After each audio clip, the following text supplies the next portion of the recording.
सुल्तानुल आरिफीन फरमाते ने अलिफी अल्लाह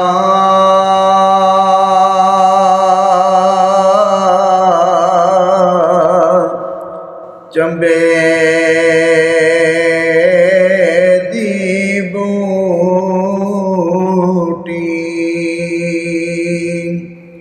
मेरे मन विच मुर्शिद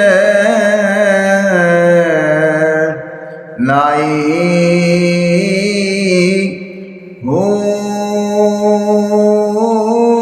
जिस गत उत्ते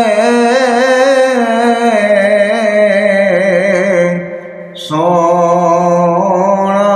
राज़ी ओ गत सिखांदा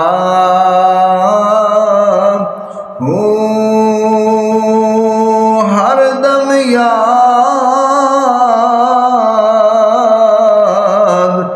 रखे हर वेले सोना उठांदा बहांदा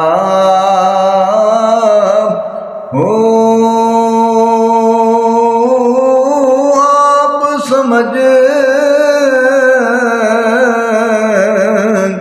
समझे दाबाहू आपे आपे बन जांदा